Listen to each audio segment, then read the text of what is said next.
Okay, તો વિદ્યાર્થીઓ, આપણે જે છે તે રેડોક્સ પ્રક્રિયાઓ જે છે આપણી, તે રેડોક્સ પ્રક્રિયાઓને સમીકરણ સંતુલિત કરી રહ્યા છીએ. આગળ આપણે બંને છે તે એસિડિક માધ્યમમાં તેમજ બેઝિક માધ્યમમાં કઈ રીતનું સમીકરણને સંતુલિત કરી શકીએ તે આપણે જોયું છે. તેવી જ રીતની આ જ વસ્તુ આપણે છે તે બંને પદ્ધતિઓ માટે પણ તે જોયું. ઓક્સિડેશન આંક પદ્ધતિથી પણ જોયું અને આયન ઇલેક્ટ્રોન અથવા તો અર્ધ પ્રક્રિયા જે છે તે અર્ધ પ્રક્રિયાથી પણ આપણે સમીકરણને છે તે સંતુલિત કર્યું હતું. હવે આપણે અહીંયા એમનાથી આગળ જવું છે. આજે હું તમને જે ઉદાહરણ કરાવી રહ્યો છું તે આમ બેઝિક માધ્યમમાં છે, પણ થોડુંક છે તે વિશિષ્ટ છે.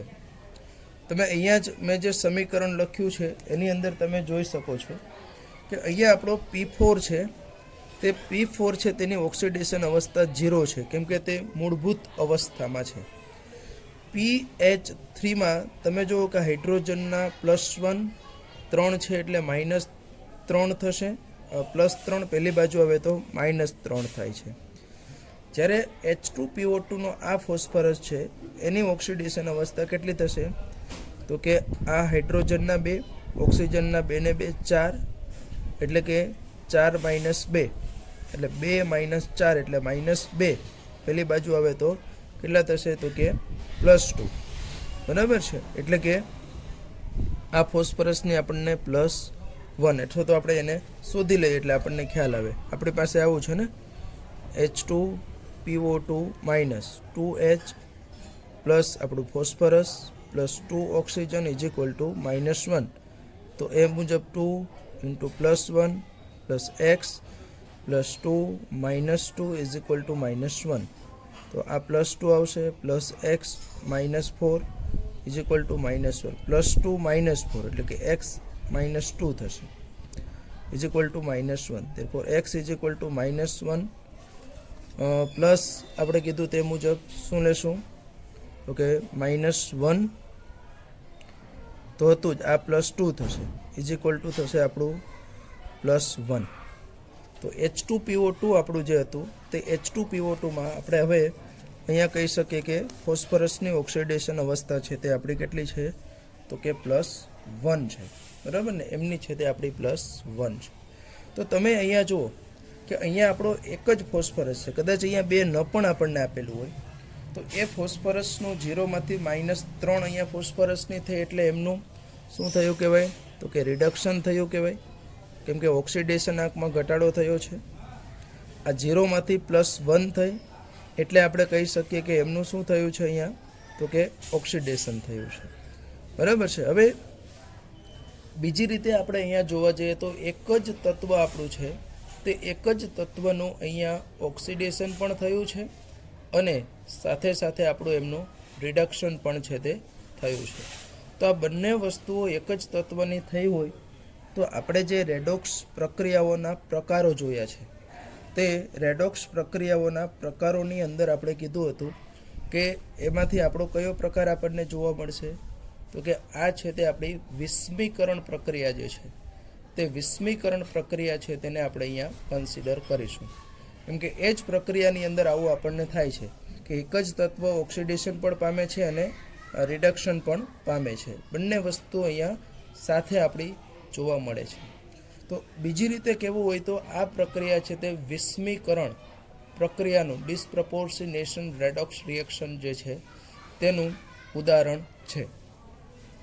સેકન્ડ થિંગ આપણે જે જોવાની છે, હવે જ્યારે આવું થતું હોય ત્યારે શું કરવાનું? તો એવા સંજોગોમાં જે તત્વનું ઓક્સિડેશન પણ થતું હોય, રિડક્શન પણ થતું હોય, એને કેટલી વખત લખવાનું? તો કે 2 ટાઈમ્સ લખવાનું છે. એટલે હવે હું આમનું છે તે ફર્સ્ટ સ્ટેપ લખવા જઈ રહ્યો છું. તો એમના ફર્સ્ટ સ્ટેપમાં આપણે પહેલાં હું એને ઓક્સિડેશન આંક પદ્ધતિ આપણી જે છે તે ઓક્સિડેશન આંક પદ્ધતિથી સંતુલિત કરું છું. તો પહેલા સ્ટેપમાં આપણે કીધું તે રીતનું આમનું જ ઓક્સિડેશન પણ થાય છે અને રિડક્શન પણ થાય છે, એટલે એને આપણે કેટલી વખત લખીશું? તો કે 2 વખત.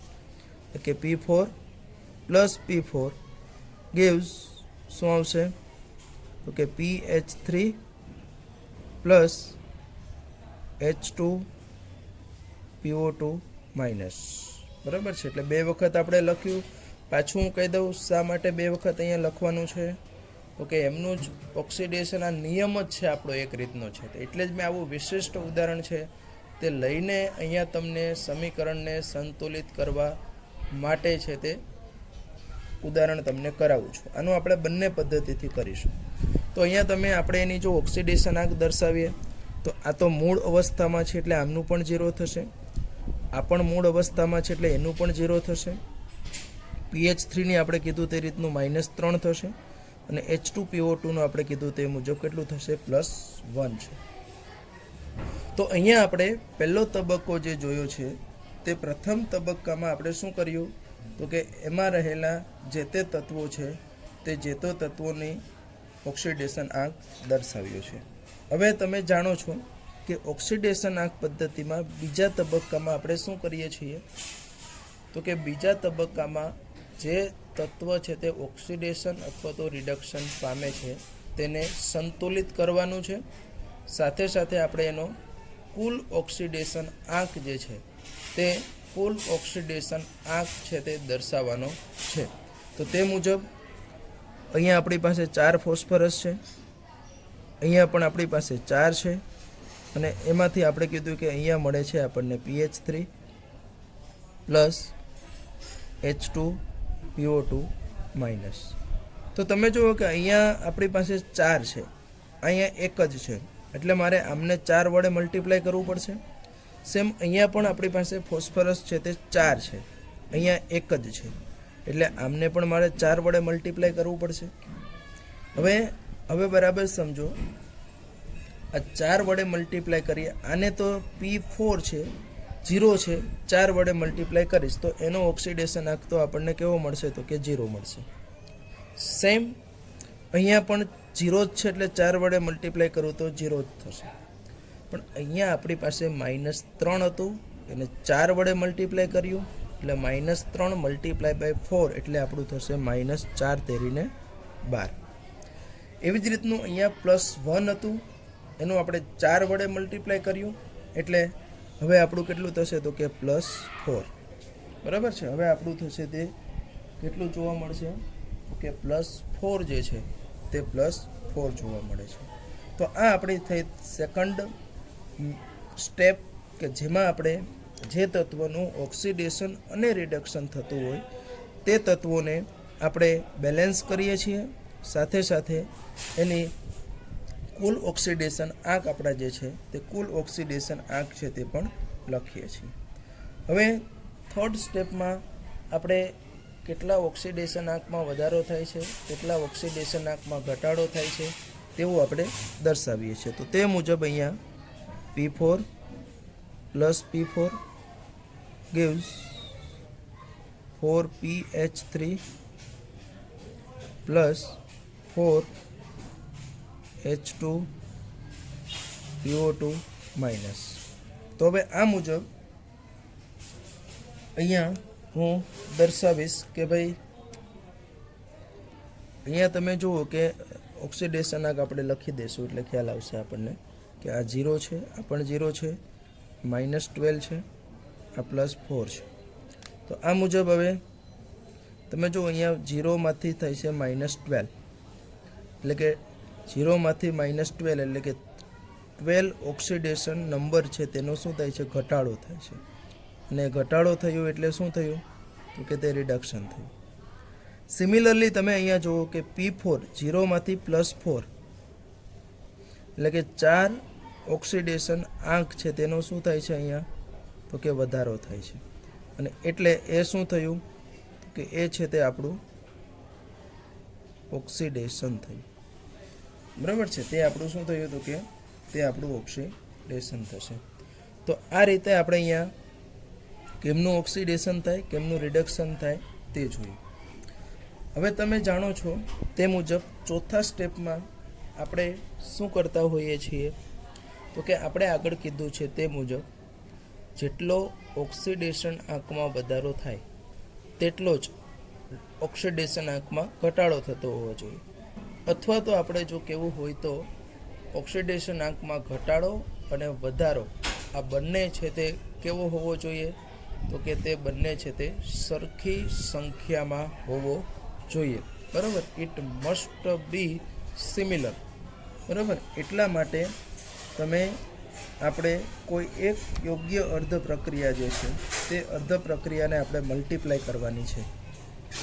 તો અહીંયા મારે 12નો ઘટાડો થાય, અહીંયા 4નો વધારો થાય છે. એટલે આને આપણે શું કરવું પડશે? તો કે 3 વડે એને મલ્ટીપ્લાય કરવી પડશે. We have to multiply by 3. એટલે 3 વડે જો એને મલ્ટીપ્લાય કરીશ તો શું થશે?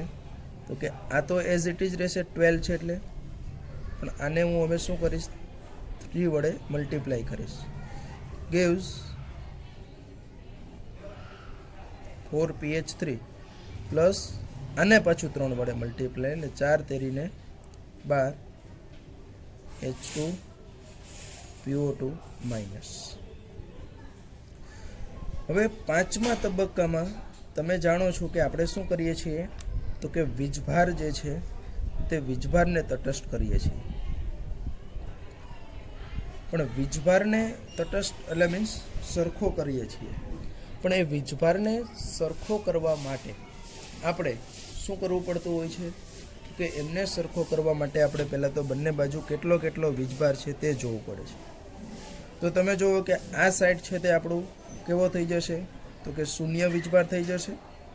અને આ બાજુ છે તે આપણો, કેમ કે અહીંયા કોઈ વીજભાર નથી, અહીંયા આમના ઉપર તો કોઈ નથી, પણ અહીંયા -1 છે. તો -1 છે ને અહીંયા કેટલા છે? 12 છે. તો અહીંયા કેટલો થશે? આ સાઈડ છે તે -12 છે તે વીજભાર થશે. બરાબર, આ બાજુ છે તે આપણો -12 છે તે -12 વીજભાર થશે. તો હવે એને સરખો કરવા માટે આ પ્રક્રિયા આપણી, હું પહેલેથી જ કહી દઉં કે બેઝિક માધ્યમમાં થાય છે. તો બેઝિક માધ્યમમાં પ્રક્રિયા કરવા માટે શું આવે? તો કે OH માઇનસ આવે છે. બરાબર, OH માઇનસ આવે છે. તો આપણે OH માઇનસ કેટલા મૂકવા મળશે? તો કે 12 મૂકવા પડશે. પણ કઈ બાજુ? તો કે આના કરતાં વિરોધી બાજુ, એટલે કે આપણી જે ડાબી બાજુ છે તે ડાબી બાજુ આપણે 4 OH માઇનસ છે તે 4 OH માઇનસ 12 OH માઇનસ છે તે 5મા સ્ટેપમાં મૂકીશું. એટલે આપણું આવું થશે કે P4 પ્લસ 3P4 પ્લસ કેટલા? તો કે 12 OH minus gives 4pH3 plus 12 H2PO2 minus. હવે છેલ્લા સ્ટેપમાં આપણે ખબર છે કે હાઇડ્રોજનને આપણે બેલેન્સ કરીએ છીએ. હાઇડ્રોજન અને ઓક્સિજનને બેલેન્સ કરવાના છે 6th સ્ટેપમાં. અને એને બેલેન્સ કરવા માટે આપણે યોગ્ય સંખ્યામાં પાણીનો અણુ છે તે યોગ્ય બાજુ છે તે મૂકીએ છીએ. તો એ પાણીનો અણુ આપણે જો યોગ્ય બાજુ અહીંયા મૂકવો હશે તો એના માટે આપણે શું કરવું પડશે? તો કે પહેલાં તો હાઇડ્રોજન જોવું પડશે. અત્યાર સુધીની આપણે જે બંને પ્રક્રિયાઓ જોઈ એમાં એવું થતું હતું કે જે બાજુ આપણે મૂકીએ છીએ પાણીનો અણુ તેના કરતાં વિરુદ્ધ બાજુ છે તે આપણે જે બાજુ આપણે H પ્લસ કે OH માઇનસ મૂકીએ છીએ એના કરતાં વિરુદ્ધ બાજુ છે તે પાણીનો અણુ મૂકતા હતા. પણ અહીંયા કદાચ ઉલટું થશે. તમે જુઓ અહીંયા આપણા હાઇડ્રોજન છે તે કેટલા છે? તો કે 12 દુને 24 છે અને 3 આ એટલે 4 તેરીને 12 12 દુને 24 36 હાઇડ્રોજન અહીંયા છે. જ્યારે આ બાજુ માત્ર કેટલા છે? તો કે 12 છે. તો અહીંયા મારે શું કરવું? 4 તેરીને 12 12 દુને 24 24 ને 12 36 હાઇડ્રોજનને આપણે સંતુલિત કરવા છે. તો 36 હાઇડ્રોજનને જો આપણે સંતુલિત કરવા હશે તો એની અંદર આપણે શું કરવું પડશે? હવે તો કે 12 તો અહીંયા છે જ, એટલે આપણે કેટલા? તો કે બીજા આપણે કેટલા? તો કે 12 પાણીનો અણુ મૂકવા પડશે. પણ કઈ બાજુ મૂકીશું? તો કે તે આપણા ડાબી બાજુ જ મૂકીશું. એટલે કે P4 પ્લસ 3P4 પ્લસ આ 12 OH માઇનસ છે એટલે 12 હાઇડ્રોજન છે અહીંયા, તો 12 પાણીના અણુ મૂકી દો એટલે 12 દુને 24 24 ને 12 36 gives તો તમે જુઓ અહીંયા આપણે આગળ જોયું એના કરતાં કંઈક છે તે કેવું છે તો કે જુદું છે, બરાબર. જે આપણે આગળ જોયું એના કરતાં અલગ એ બાબતમાં છે કે અત્યાર સુધીની જે પ્રક્રિયા, પહેલી તો અહીંયા એક વસ્તુ અલગ છે કે એકનું જ ઓક્સિડેશન ને રિડક્શન થાય એટલે આપણે એને 2 વખત લખવાનું, આ એક નવું છે. બીજું અહીંયા જોયું કે આપણે આવું ફિક્સ મગજમાં ન કરી લઈએ કે જ્યાં જે બાજુ આપણે H+ કે OH- મૂકીએ એના કરતાં એની વિરુદ્ધ બાજુ જ OH પાણીનો અણુ મૂકવાનો હોય છે. એવું આપણે ફિક્સ કરી લેવાનું નથી, બરાબર. એવું આપણે ફિક્સ કરી લેવાનું નથી, પરંતુ આપણે એને શું કરવાનું છે તો કે હાઇડ્રોજન ગણીને જે બાજુ ઘટતા હોય તે બાજુ આપણે પાણીનો અણુ મૂકવાનો છે. એટલે ઓક્સિજન તો આપણા ઓટોમેટિક શું થઈ જતા હોય છે તો કે બેલેન્સ થઈ જતા હોય છે, બરાબર છે. ઓક્સિજન તો આપણા ઓટોમેટિક છે તે બેલેન્સ થઈ જતા હોય છે. તો આ રીતનું આપણે જોયા બાદ હવે આપણે એક બીજી આમાં નવી વસ્તુ કરવાની છે. આમ તો 6 સ્ટેપમાં જ આપણે પૂરી કરીએ છીએ, પણ આપણે થોડુંક હજી આને મોડિફાય, આ પ્રક્રિયા વિશિષ્ટ છે. એટલે જો હવે હું એક કુલ સરવાળો કરું છું, તો કુલ સરવાળામાં મારી પાસે P4 + 3P4 એટલે કેટલા થશે તો કે 4P4 plus 12OH- plus 12H2O gives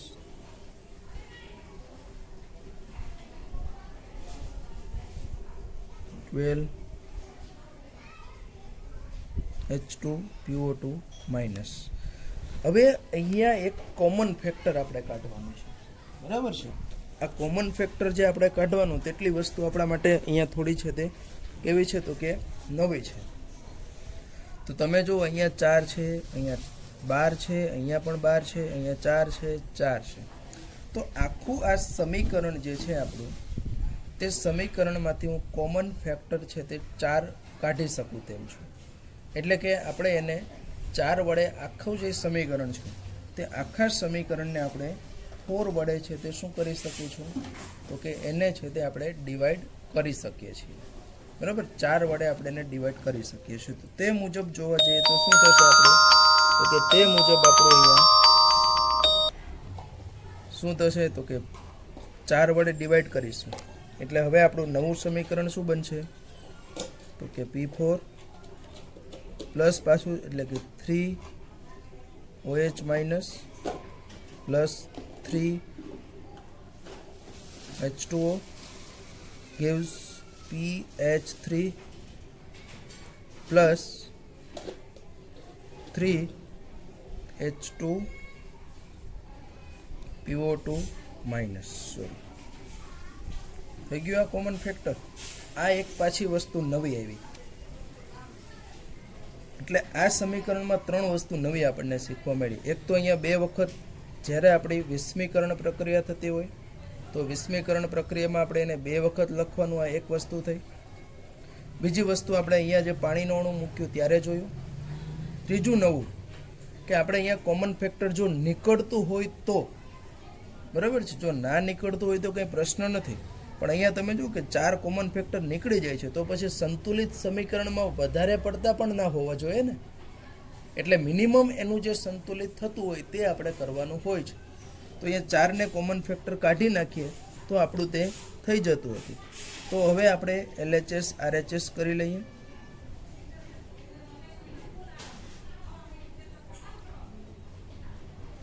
તો એ મુજબ અહીંયા આપણે કીધું તે રીતનું શું શું આવશે તો કે એક તો ફોસ્ફરસ છે, જો ઓક્સિજન છે, ત્રીજું હાઇડ્રોજન છે, અને ચોથો છે તેનો શું છે તો કે વીજભાર છે.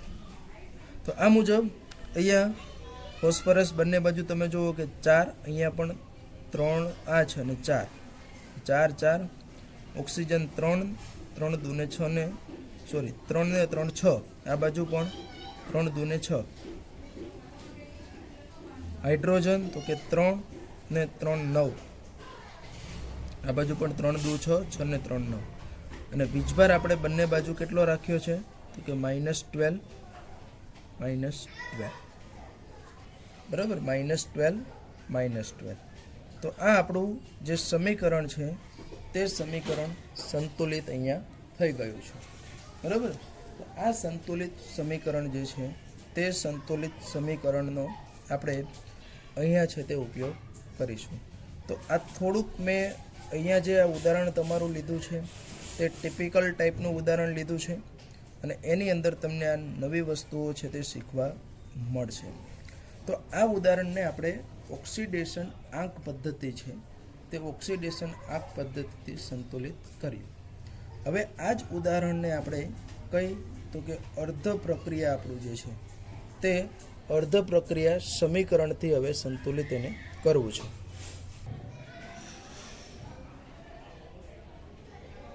ઓકે, તો અહીંયા આપણે જે અર્ધ પ્રક્રિયા સમીકરણમાં જ આપણે આને કરવાનું છે. તો તમે જાણો છો તે મુજબ એનું જે આપણે ફર્સ્ટ સ્ટેપ લેશું તે ફર્સ્ટ સ્ટેપમાં આપણે શું કરીએ છીએ તો કે આ જ સમીકરણ અહીંયા આપણે આગળ જોઈ ગયા છીએ કે આમનું જ ઓક્સિડેશન તેમજ રિડક્શન થાય છે, એટલે 2 વખત લખીશું. P4 plus P4 gives PH3 plus H2PO2 minus. આના ઓક્સિડેશન આંક આગળ આપણે ઓલરેડી લખ્યા જ હતા તે મુજબ 0, 0, -3 અને +1 થશે. બીજા તબક્કામાં આપણે એના 2 ભાગ કરી દઈએ છીએ. આ બાજુ ધારો કે હું ઓક્સિડેશન અર્ધ પ્રક્રિયા લઈ લઈશ અને આ બાજુ છે આપણે તે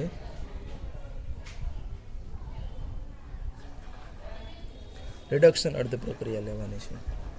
તો એની અંદર આપણું જે પહેલું સ્ટેપ છે બીજા સ્ટેપમાં આપણે ઓક્સિડેશન અર્ધ પ્રક્રિયાની અંદર જો જોવા જઈએ તો શું થાય તો કે P4 gives ઓક્સિડેશન કોનું થાય છે તો કે P4 માંથી H2PO2 માઇનસ H2PO2 માઇનસ. જ્યારે અહીંયા આપણે બાઉન્ડ્રી બનાવી દઈએ એટલે ખ્યાલ રહે કે આ અહીંયા સુધીનું છે તે, બરાબર. સિમિલરલી અહીંયા જે આપણું બીજું સ્ટેપ છે તેમાં શું થશે તો કે P4 માંથી શું થાય તો કે PH3. આ રિડક્શન પ્રક્રિયા છે. અહીંયા આપણે કીધું તે મુજબ 0 આનું છે તે +1, 0, -3. હવે અહીંયાનો જે ત્રીજો તબક્કો છે તે ત્રીજા તબક્કામાં તમે જાણો છો કે આપણે શું કરીએ છીએ તો કે ઓક્સિજન અને હાઇડ્રોજન સિવાયનું એટલે કે જેનું જે ઘટક છે તે ઓક્સિડેશન પામતો હોય અથવા તો રિડક્શન પામતો હોય તેને આપણે અહીંયા શું કરીએ છીએ તો કે એમને છે તે અહીંયા સંતુલિત કરીએ છીએ. અને એમને સંતુલિત કરવા માટે આપણે યોગ્ય સંખ્યામાં યોગ્ય બાજુ છે તે ગુણવા પડે છે. એટલે અહીંયા ફોસ્ફરસ 4 છે, અહીંયા 1 જ છે, એટલે આપણે શું કરવું પડશે કે P4 gives 4 H2PO2 માઇનસ. હવે સિમિલરલી આ સાઈડ આપણે જોઈએ તો પણ 4 છે, અહીંયા 1 જ છે, એટલે P4 gives 4 PH3. એ મુજબ જે ઓક્સિડેશન આંકમાં ફેરફાર થાય છે એટલે અહીંયા 0 છે, એ 4 વડે ગુણીએ એટલે +4 થશે. અહીંયા 0 છે, એ 4 વડે ગુણીએ એટલે -12 થશે, બરાબર. અહીંયા થશે આપણું -12 થશે. ત્યાર પછી આપણે ચોથા તબક્કાની વાત કરીએ તો એમાં આપણે જે ઓક્સિડેશન આંકમાં ફેરફાર થાય છે તે ઓક્સિડેશન આંકમાં ફેરફાર થાય છે તેમને આપણે કેટલા ઇલેક્ટ્રોન તે મેળવે છે અથવા તો કેટલા ઇલેક્ટ્રોન તે ગુમાવે છે તે મુજબ આપણે એમને સંતુલિત કરવાનું રહે છે. તો તે મુજબ આપણે અહીંયા જો લખીએ તો એમાં અહીંયા 4 ઓક્સિડેશન આંકનો વધારો થાય એટલે તે ઓક્સિડેશન અર્ધ પ્રક્રિયા છે, એટલે તે કેટલા તો કે 4 ઇલેક્ટ્રોન છે તે મુક્ત કરે છે.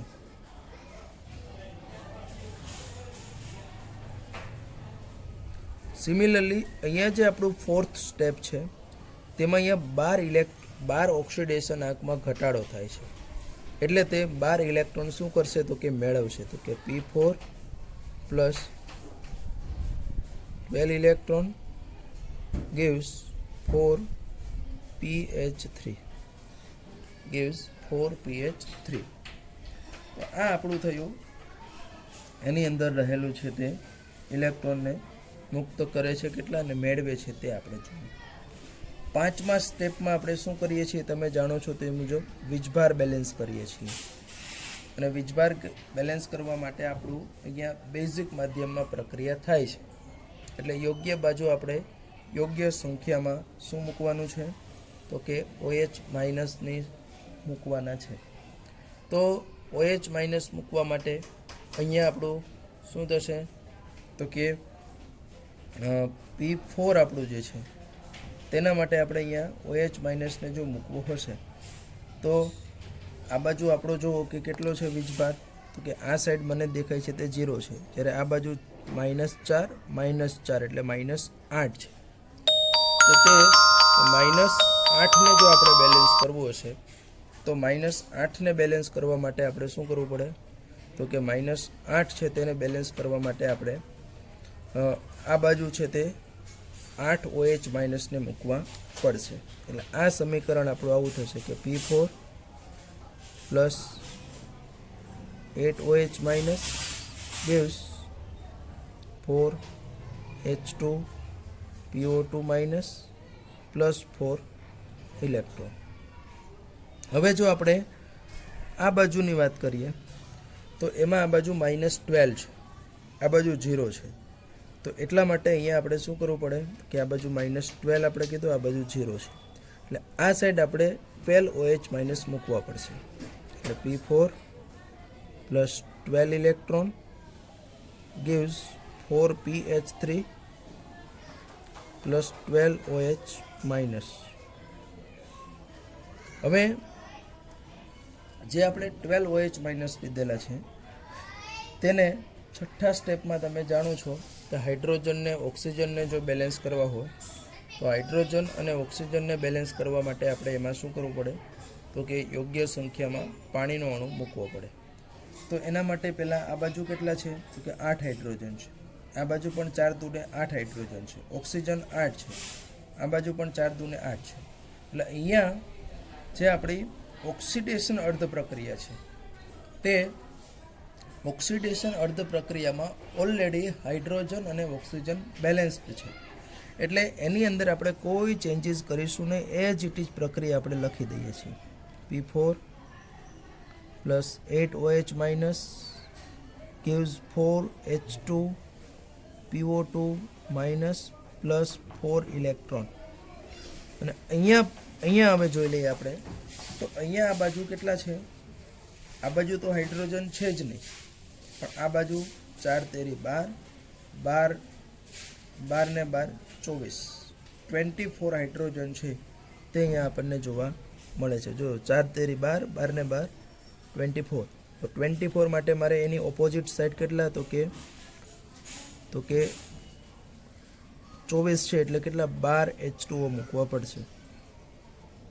gives 4pH3 plus 12 OH minus. હવે આ બંનેનું આપણે સમેશન કરવાનું છે, બરાબર. ઓક્સિડેશન અર્ધ પ્રક્રિયા અને રિડક્શન અર્ધ પ્રક્રિયા છે, પરંતુ આ બંનેનું આપણે જો સમેશન કરવું હશે તો સમેશન કરતાં પહેલાં આપણે એની અંદર શું કરવું પડે તો કે જેટલા ઇલેક્ટ્રોન મુક્ત થાય છે તેટલા ઇલેક્ટ્રોન મેળવાતા હોવા જોઈએ. એટલે કે ઇલેક્ટ્રોનના ફેરફારની સંખ્યા છે તે બંને બાજુ સરખી હોવી જોઈએ. એ જો ન હોય તો આપણે એને યોગ્ય અર્ધ પ્રક્રિયાને આપણે યોગ્ય સહગુણક વડે ગુણીશું. તો અહીંયા આપણા 4 ઇલેક્ટ્રોન મુક્ત થાય છે, અહીંયા આપણા 12 ઇલેક્ટ્રોન મેળવાય છે. તો એ બંનેને જો આપણે સરખા કરવા હશે તો આ અર્ધ સમીકરણ જે છે તેને આપણે 3 વડે ગુણીશું. એટલે હવે આપણું ફાઇનલી એ સમીકરણ આવું થશે કે ભાઈ 3 વડે આને ગુણવાનું છે. એટલે 3P4 પ્લસ 8 તેરી 24 OH માઇનસ gives 4 તેરી 12 H2 PO2 માઇનસ પ્લસ કેટલા તો કે 12 ઇલેક્ટ્રોન. આમને તો આપણે કંઈ ગુણવાની જરૂર નથી, એટલે એમને આપણે એઝ ઇટ ઇઝ લખશું, એટલે કે P4 plus 12 electron plus 12 H2O gives 4pH3 plus 12 OH minus. હવે આપણે એ બંનેનું સમેશન કરીશું. તમે જાણો છો કે આ છે તે આપણી કઈ થશે તો કે ઓક્સિડેશન અર્ધ પ્રક્રિયા, આ આપણી છે તે રિડક્શન અર્ધ પ્રક્રિયા, અને નીચે આપણને મળશે તે બંનેની રેડોક્સ પ્રક્રિયા. પણ એ બંનેનું આપણે અહીંયા સમીકરણ કરીએ, સમેશન કરીએ તો અહીંયા આપણે આ જે 12 ઇલેક્ટ્રોન આ કેન્સલ થશે. અહીંયા આપણે 24 OH માઇનસ છે, અહીંયા આપણા 12 OH માઇનસ, એટલે આ 12 કેન્સલ થઈ જશે ને અહીંયા કેટલા રહેશે તો કે 12. અહીંયા 12 H2O છે તો એ તો આપણે એઝ ઇટ ઇઝ રહેશે. અહીંયા 3P4 છે, આ બાજુ P4 છે, એટલે હવે સમેશન આપણે જો કરીએ તો 3P4 વત્તા P4 એટલે 4P4 પ્લસ અહીંયા આપણે કેન્સલ કર્યું એટલે 12 OH માઇનસ વધ્યા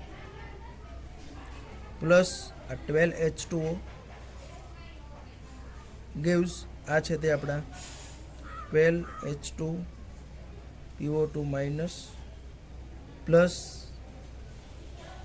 4pH3. OH કે અહીંયા કેન્સલ થઈ ગયા છે તો આપણી રેડોક્સ રિએક્શન. હવે એ રેડોક્સ રિએક્શનમાં અહીંયા પણ તમે જુઓ કે કોમન ફેક્ટર આપણું નીકળશે.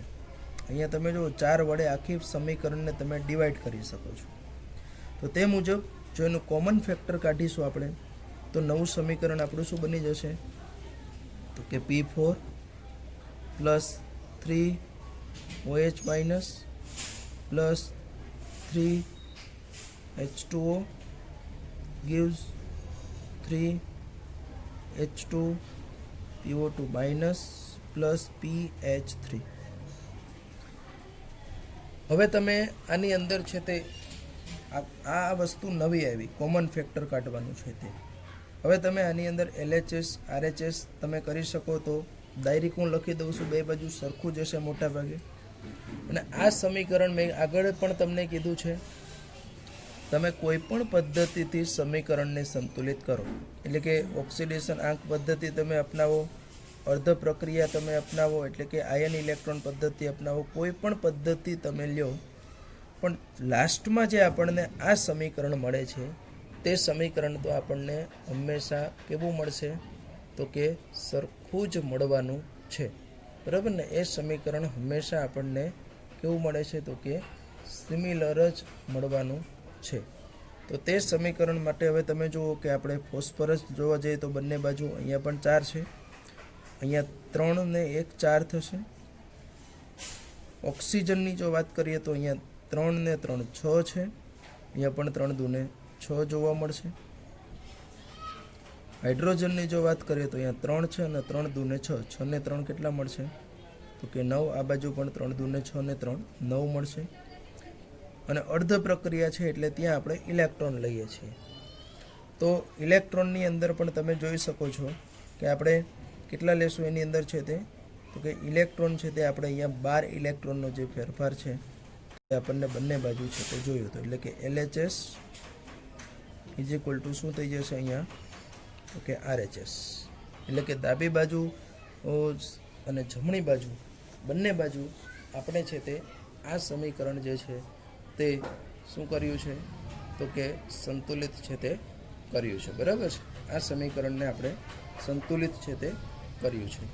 તો આ રીતનું આપણે કોઈ પણ પ્રક્રિયા હોય તે કોઈ પણ પ્રક્રિયાની અંદર આપણે એમને શું કરી શકતા હોઈએ છીએ તો કે કોઈ પણ પ્રક્રિયાને આપણે એને છે તે સમીકરણને છે તે સંતુલિત છે તે આ રીતનું છે તે આપણે કરી શકીએ છીએ, બરાબર. અને તે પણ પાછું આપણે કોઈ પણ પદ્ધતિ અપનાવીએ.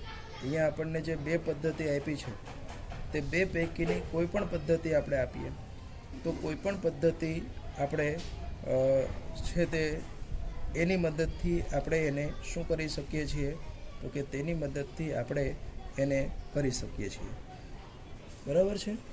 હવે હું તમને પ્રેક્ટિસ માટે એકાદ બે સમીકરણ આપું છું તે તમે જાતે કરવા માટેનો પ્રયત્ન કરજો.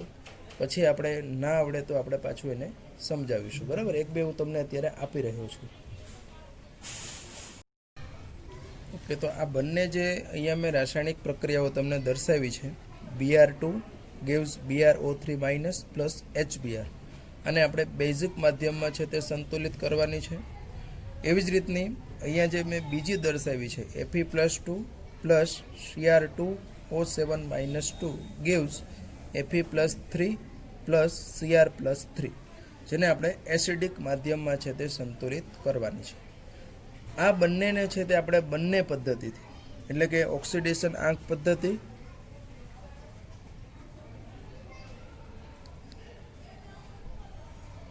પ્લસ આપણી અર્ધ પ્રક્રિયા, આ બંને પદ્ધતિથી આપણે આ બંને સમીકરણને સંતુલિત કરવાના છે. ખાસ હું કહી દઉં કે પહેલું જે ઉદાહરણ મેં તમને અહીંયા પ્રેક્ટિસ માટે આપ્યું છે હોમવર્કની અંદર, તેમાં આપણે શું લેવાનું છે તો કે આપણે હમણાં જ છેલ્લું મેં જે P4 વત્તા P4, આ એક પ્રકારની વિસ્મીકરણ પ્રક્રિયા છે. એટલે એમનું આપણે જે આપણી આ વિસ્મીકરણ પ્રક્રિયા છે તે વિસ્મીકરણ પ્રક્રિયા મુજબ જે છે તે મુજબ આપણે એનું સંતુલિત સમીકરણ કરવાનું છે. અને અહીંયા HBrમાં અહીંયા H છે તેને આપણે ધ્યાનમાં શરૂઆતમાં નહીં લઈએ, છેલ્લે આપણે જ્યારે પાણીનો અણુ મૂકીએ બેઝિક માધ્યમમાં, એટલે OH માઇનસથી સંતુલિત કરીએ ત્યારે આપણે Hને ધ્યાનમાં લેશું. સિમિલરલી અહીંયા તો બહુ સિમ્પલ છે, એને આપણે એસિડિક માધ્યમમાં. તો આ બંનેને હું તમને હોમવર્કમાં આપું છું, બે પદ્ધતિથી કરજો, અને કંઈ પ્રશ્ન હોય તો આપણે નેક્સ્ટ ટાઈમ પાછા હશું ત્યારે તે જોઈ લેશું. બરાબર, પણ દરેક છે તે વિદ્યાર્થીઓ આ જાતે કરવા માટેનો છે તે પ્રયત્ન છે તે કરવાનો છે. બરાબર, થાય કે ન થાય, જેટલા સ્ટેપ સુધી થાય તેટલા સ્ટેપ સુધી આપણે જશું અને જાતે કરવા માટેનો છે તે પ્રયત્ન છે તે કરીશું. બરાબર, એટલે આ રીતનું આ હોમવર્કની અંદર આપણે પ્રેક્ટિસ કરવાની છે કે જેથી તમને વધારે ક્લિયર છે તે આ સંતુલિત સમીકરણ કરી શકો. આમ તો આ જેટલું પ્રેક્ટિસ કરશો તેટલું જ ઇઝીલી છે તે શક્ય બનશે. ઓકે.